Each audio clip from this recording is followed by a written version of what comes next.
Hi hello ನಮಸ್ತೆ ನಮಸ್ಕಾರ ಕರುನಾಡು. ನಾನು ನಿಮ್ಮ ಪ್ರೀತಿಯ ಮನೀಶ್ ಮಾತಾಡ್ತಾ ಇದ್ದೀನಿ. ಎಲ್ರಿಗೂ ತಮಾಷೆಗಾಗಿ ಯೂಟ್ಯೂಬ್ ಚಾನಲ್ಗೆ ಸ್ವಾಗತ ಸುಸ್ವಾಗತ. ಯಾರೇ ಸಬ್ಸ್ಕ್ರೈಬ್ ಆಗಿಲ್ಲ ದಯವಿಟ್ಟು ಈ ಚಿಕ್ಕ ಪ್ರತಿಭೆಗೋಸ್ಕರ ಒಂದು ಚಿಕ್ಕದ ದಾರಿ ನಿರೂಪಿಸ್ಕೊಳ್ಳೋಕೋಸ್ಕರ ಒಂದು ಸಬ್ಸ್ಕ್ರೈಬ್ ಮಾಡ್ಕೊಳ್ಳಿ ಅಂತ ಕೇಳ್ಕೊಳ್ತಾ ಇದ್ದೀನಿ. ಹನುಮಂತ ಏನಿದು ಬಿಗ್ ಬಾಸ್ ಕಿಸ್ಸಿಂಗ್ ಗೇಮ್. ಹನುಮಂತನ ಲಿಪ್ಸ್ ಫುಲ್ ಲಿಪ್ಸ್ಟಿಕ್ ಕಲರು. ಅವ್ರ ಅಪ್ಪ ಅಮ್ಮ ಅಂತೂ ನಾಚಿ ನೀರಾಗಿ ಹೋಗ್ತವ್ರೆ. ಏನಕ್ಕೆ ಇಷ್ಟೊಂದು ನಾಚಿಸ್ಕೋತಾ ಇರೋದು, ಹಾಗೆ ಇವ್ರ ಲಿಪ್ಸ್ ಯಾಕೆ ಅಷ್ಟೊಂದು ಕೆಂಪಾಗಿರೋದು, ಜೊತೆನಲ್ಲಿ ಯಾರೋ ನಮ್ಮ ಒಂದು ರೊಮ್ಯಾಂಟಿಕ್ ಡೈಲಾಗ್ ಬೇರೆ ಹೊಡಿತಾರೆ, 3 ತಿಂಗಳ ಹೋಗಿದಿಲ್ಲಪ್ಪ ಕಿಸ್ ಕೊಟ್ಟು, ಅದಕ್ಕೆ ನಮ್ಗೆ ಈ ತರ ಕೊಡ್ತಾ ಇದೀವಿ ಅಂತ. ಏನಿದು ವಿಚಿತ್ರ ಡೈಲಾಗ್ಗಳು, ಹೊಸ ಡೈಲಾಗ್ಗಳು, ಹಾಗೆ ಹೊಸ ರೀತಿಯ ಎಕ್ಸ್ಪ್ರೆಷನ್ಸ್ ಅಂತ ಈ ವಿಡಿಯೋದಲ್ಲಿ ಹೇಳ್ತೀನಿ. ಬಿಗ್ ಬಾಸ್ ಮನೇಲಿ ಎಲ್ಲರೂ ಮನೆಯವರು ಬರ್ತಾ ಇದಾರೆ.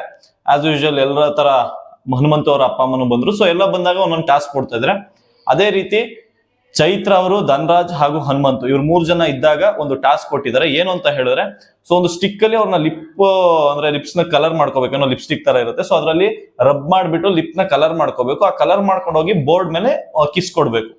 ನಂಬರ್ ಆಫ್ ಕಿಸಸ್ ಯಾರು ಜಾಸ್ತಿ ಮಾಡ್ತಾರೆ ಅವರು ವಿನ್ನರ್ ಅಂತ ಇಷ್ಟು ಮಟ್ಟಕ್ಕೆ ನಾನ್ ತಿಳ್ಕೊಂಡಿದ್ದೀನಿ ಒಂದು ಪ್ರೋಮೋದಲ್ಲಿ ನೋಡಿ. ಅಂಡ್ ಏನಿರುತ್ತೆ ನಿಜವಾಗ್ಲೂ ಇವತ್ತು ನೋಡ್ಬೇಕು. ಹಾಗೆ ಬೇರೆ ಏನಾದ್ರು ಇದ್ರೆ ನೀವು ಕೂಡ ಕಮೆಂಟ್ ನಲ್ಲಿ ತಿಳಿಸಿ. ಆಲ್ಮೋಸ್ಟ್ ಇದೆ.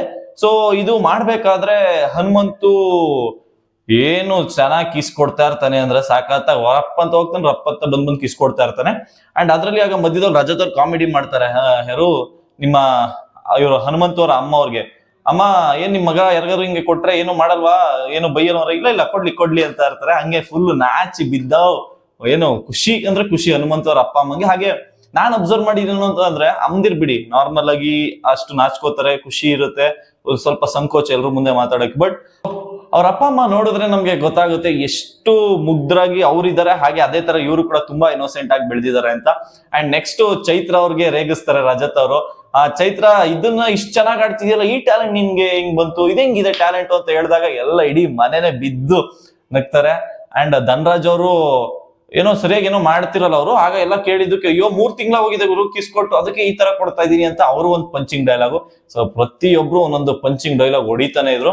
ಹನುಮಂತು ಪಾಪ ಏನು ಅದ್ರಲ್ಲೂ ಏನು ಗೊತ್ತಿಲ್ಲದ ರೀತಿ ಇನ್ನೋಸೆಂಟ್ ಆಗಿ ಹೋಗಿ ಕೊಡ್ತಾ ಇದಾರೆ. ಪಾಪ ಬೋರ್ಡ್ನೆ ಅವರ ಗೆಳತಿ ಅಂತ ನೆನ್ಸ್ಕೊಂಡು ಕೊಡ್ತಾ ಇರ್ಬೋದೇನೋ. ಅಂಡ್ ಇದ್ರ ಬಗ್ಗೆ ನಿಮ್ಮ ಅಭಿಪ್ರಾಯ ತಿಳಿಸಿ.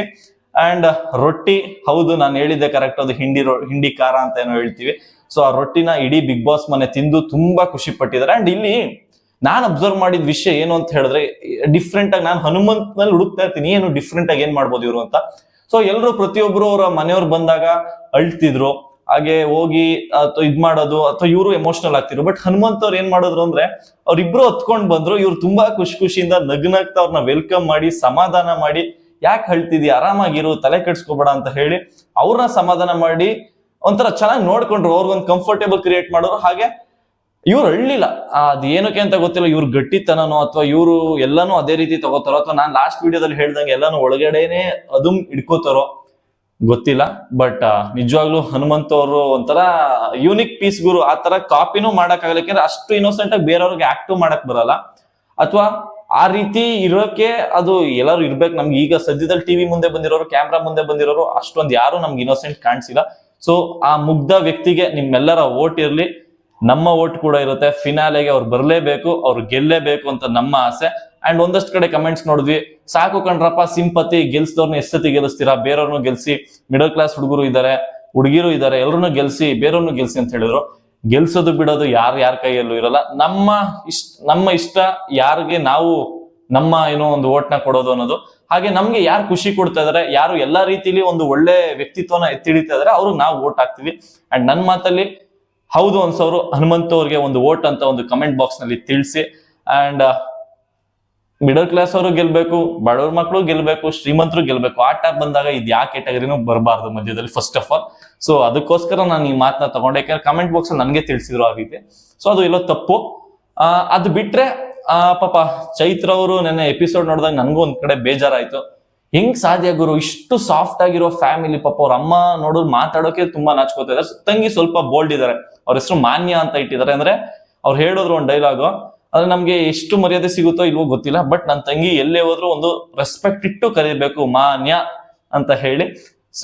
ಅದು ಎಲ್ಲೋ ಒಂದ್ ಕಡೆ ಖುಷಿ ಕೊಡ್ತು. ಹಾಗೆ ಚೈತ್ರ ಅವ್ರ ಬಗ್ಗೆ ಆಶ್ಚರ್ಯ ಆಗಿದ್ದು ಏನು ಅಂತ ಹೇಳಿದ್ರೆ, ಇಷ್ಟು ಸಾಫ್ಟ್ ಫ್ಯಾಮಿಲಿಯಿಂದ ಈ ರೀತಿ ಒಂದು ರಗಡ್ ಹುಡುಗಿ ಅಥವಾ ಇಷ್ಟು ದೊಡ್ಡ ಧ್ವನಿ ಹೊರಗೆ ಬರೋಕ್ ಹೇಗ್ ಸಾಧ್ಯ?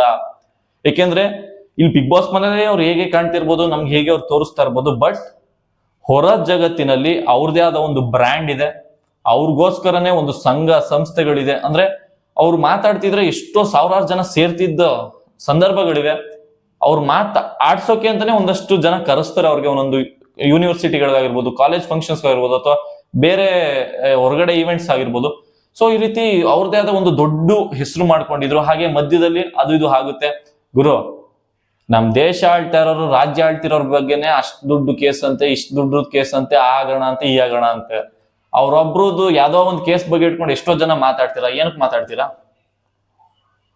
ಸೊ ನಾವು ಯಾರನ್ನ ಪ್ರಶ್ನೆ ಮಾಡ್ಬೇಕು ಅವ್ರನ್ನ ಮಾಡಲ್ಲ, ಯಾರನ್ನ ನೆಗೆಟಿವ್ ಆಗಿ ಜಾಸ್ತಿ ಮಾತಾಡ್ಬೇಕು, ಹೈಲೈಟ್ ಮಾಡ್ಬೇಕು ಅದನ್ನ ಮಾಡಲ್ಲ. ನಮ್ಗೆ ಈಗ ಚೈತ್ರ ಅಂತವ್ರು ಅಥವಾ ಡ್ರೋನ್ ಪ್ರತಾಪ್ ಅವ್ರು ಬಿಟ್ರೆ ನಮ್ಮ ಇವರು ಯಾರು ರಕ್ಷಕ್ ಬುಲೆಟ್ ಅವರು.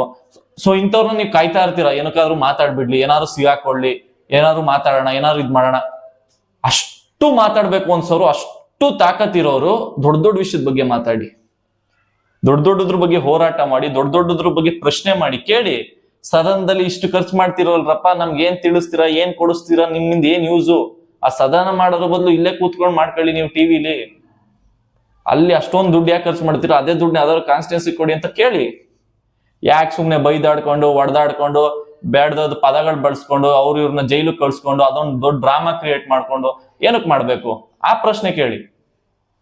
ಕೇಳಲ್ಲ. UI ಫಿಲಮ್ ಅಲ್ಲಿ ಹಂಗ್ ತೋರಿಸಿದಾರಂತೆ, UI ಫಿಲಮ್ ಅಲ್ಲಿ ಹಿಂಗ್ ತೋರಿಸಿದಾರಂತೆ, ಅವ್ರು ಪಿಕ್ಚರ್ ತೆಗಿಯಕ್ಕೆ ಬರಲ್ವಂತೆ. ಇದನ್ನ ಸಖತ್ತಾಗಿ ಮಾತಾಡ್ತಿಲ್ಲ.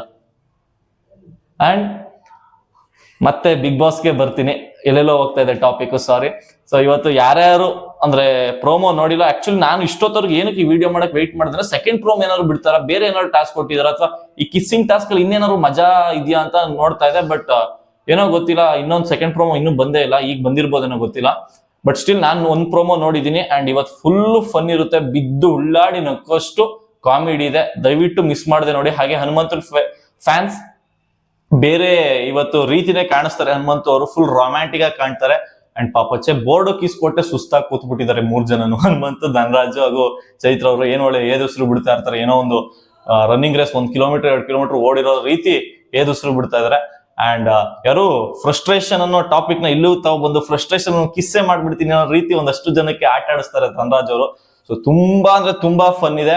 ಅಂಡ್ ನೆನ್ನೆ ಧನರಾಜ್ ಹಾಗೂ ಅವರ ವೈಫ್ ಆ ರೊಮ್ಯಾಂಟಿಕ್ ಸೀನ್ಸ್ ತುಂಬಾ ಚೆನ್ನಾಗಿತ್ತು. ಅಂದ್ರೆ ಒಂದು ಡೀಸೆಂಟ್ ರೊಮ್ಯಾಂಟಿಕ್ ಸೀನ್ಸ್ ಅಂತ ಹೇಳ್ಬೋದು. ಒಳ್ಳೆ ಮೂವಿ ನೋಡ್ದಂಗೆ ಆಗ್ತಿತ್ತು ನನಗೆ, ಮೂವಿ ಅಥವಾ ಸೀರಿಯಲ್. ಯಾಕೆಂದ್ರೆ ಅವ್ರ ವೈಫ್ ಕೂಡ ಅಷ್ಟೇ ಒಂದು ಏನು ಲಾಯಲ್ ಆಗಿ ಒಂದು ಆ ಅಫೆಕ್ಷನ್ ಇಟ್ಕೊಂಡಿರೋದು ತುಂಬಾ ಅಪರೂಪದ ಸನ್ನಿವೇಶಗಳು ಇದನ್ನೆಲ್ಲ ನೋಡಕ್ ಸಿಗೋದು.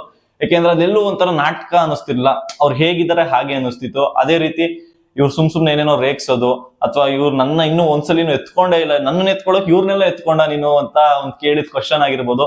ಒಂಥರ ಯಾವ್ದೋ ಸ್ಕ್ರಿಪ್ಟ್ ಬರ್ಕೊಟ್ಟು ಡೈಲಾಗ್ ಹೇಳೋ ರೀತಿ ಹೇಳ್ತಿಲ್ಲ. ಅಂಡ್ ಆ ಮಂಗಳೂರು ಭಾಷೆಯಲ್ಲಿ ಕೇಳೋದಕ್ ಸಖತ್ತಾಗಿತ್ತು. ಹಾಗೆ ಒಂದು ಎಮೋಷನಲ್ ಮೂಮೆಂಟ್ ಕ್ರಿಯೇಟ್ ಮಾಡ್ತಾರೆ. ಪಾಪು ತಗೊಂಬಂದು ಅಂದ್ರೆ ಅಲ್ಲಿ ಒಂದು ಏರಿಯಾದಲ್ಲಿ ಇಟ್ಟಿರ್ತಾರೆ. ಹಾಗೆ ಆ ಪಾಪುನ ಎತ್ಕೊಂಡು ಮುದ್ದಾಡೋದಾಗಿರ್ಬೋದು. ಅಂಡ್ ಇವ್ರು ಧನರಾಜ್ ಅವರು ಮತ್ತೆ ಮಗು ರೀತಿ ವರ್ತಿಸೋದು. ನಾನ್ ಎತ್ಕೊಂಡಾಗ ಸಮಾಧಾನ ಆಗ್ಲಿಲ್ಲ, ನೀನ್ ಎತ್ಕೊಂಡಾಗ ಅಳು ನಿಲ್ಸ್ತು, ನನ್ನ ಮರ್ತು ಬಿಟ್ಟಿದೆ, ಅದು ಇದು ಅಂತ ತಾನೇ ಪಾಪು ತರ ಆಡೋದು. ಅದಕ್ಕೆ ಅವ್ರ ವೈಫ್ ಇಲ್ಲಪ್ಪ ಹಂಗೆ ಹಿಂಗೆ ಅಂತ ಅವ್ರು ಸಮಾಧಾನ ಮಾಡೋದು. ಸಾಕಾಗಿ ಕೊನೆಗೆ ಏನ್ ಫುಲ್ ಅಣ್ಣ ಎಮೋಷನಲ್ ಡ್ಯಾಮೇಜ್ ಮಾಡ್ಬೇಕು ಯಾರು ಧನರಾಜ್ ಅವರು, ಅಷ್ಟರಲ್ಲಿ ಅವ್ರ ವೈಫ್ ಕರೆದ್ಬಿಟ್ಟು ಏನು ಹಣೆ ಕೆನ್ನೆಗೆಲ್ಲ ಕೊಟ್ಟಿದ್ದು. ಆಮೇಲೆ ಧನರಾಜ್ ಹೇಳ್ತಾರೆ, ಇದು ಫ್ಯಾಮಿಲಿ ಶೋ, ಸುಮ್ನೆ ಇರು, ಹಿಂಗೆಲ್ಲ ಮಾಡಬಾರ್ದು ಅಂತ. ಅದನ್ನು ಎಲ್ರಿಗೂ ಕೇಳಿಸುತ್ತೆ, ನಗ್ತಾ ಇರ್ತಾರೆ. ಅಂಡ್ ಪಾಪ ಹನುಮಂತ್ ಅವ್ರಿಗೆ ಕ್ಲಾಸ್ ತಗೊಂಡ್ರು ಕಣ್ರಿ ನಮ್ಮ ಧನರಾಜ್ ಅವ್ರ ವೈಫು. ಏನಕ್ಕೆ ನೀವು ನಮ್ಮ ಗಂಡ ಅವ್ರದ್ದು ಮೀಸೆ ಎಲ್ಲ ಹಿಂಗ್ ಮಾಡ್ತೀರಾ, ಅದೆಲ್ಲ ಚೆನ್ನಾಗಿಲ್ಲ, ನೀವೇನೇನೋ ಮಾಡೋದು, ನೀವು ಮಾತ್ರ ಹಿಂಗೆಲ್ಲ ಗಡ್ಡ ಬಿಡ್ಕೋಬಹುದು, ನಮ್ಮ ಹಸ್ಬೆಂಡ್ ಮಾತ್ರ ನೀವ್ ಯಾಕೆ ಈ ರೀತಿ ಮಾಡೋದು ಅಂತೆಲ್ಲ ಕ್ಲಾಸ್ ತಗೊಂಡ್ರು. ನಮ್ಮ ಹನುಮಂತಣ್ಣ ಕೇಳ್ಬೇಕಾ, ಹಂಗಲ್ರಿ ಅಕ್ಕ, ಹಿಂಗಲ್ರಿ ಅಕ್ಕ ಹೇ ಹಂಗೆ ಅಂದ್ಬಿಟ್ಟು ತೇಲ್ಸಿ ಖತಮ್ ಮಾಡಿದ್ರು. ಸೊ ತುಂಬಾ ಚೆನ್ನಾಗಿತ್ತು ನೆನ್ನೆ ಎಪಿಸೋಡ್ ಅಂತೂ. ಅಂಡ್ ಇವತ್ತು ದಯವಿಟ್ಟು ನೀವು ನೋಡಿ, ಯಾಕೆಂದ್ರೆ ನನ್ನ ಜೊತೆ ನೀವು ಕೂಡ ಮಾತಾಡ್ಬೇಕು. ಅಂದ್ರೆ ನಾನು ಏನ್ ಮಾತಾಡ್ತೀನಿ ಅಥವಾ ಕ್ವಶನ್ಸ್ ಕೇಳ್ತೀನಿ, ನೀವು ಕೂಡ ನಂಗೆ ಕಮೆಂಟ್ಸ್ ಅಲ್ಲಿ ತಿಳಿಸಿ. ಹಾಗೆ ಮತ್ತೆ ಮರಿಬೇಡಿ, ಯಾರ್ಯಾರು ಓಟು ಹನುಮಂತಣ್ಣ ಅವ್ರಿಗೆ ಇದೆ, ಯಾರ್ಯಾರು ಸಪೋರ್ಟ್ ಇದೆ, ದಯವಿಟ್ಟು ಕಮೆಂಟ್ ಬಾಕ್ಸ್ ನಲ್ಲಿ ತಿಳಿಸಿ ಅಂತ ಹೇಳ್ತಾ ನನ್ನ ಮಾತನ್ನ ಮುಗಿಸ್ತಾ ಇದೀನಿ. Thank you so much, bye bye.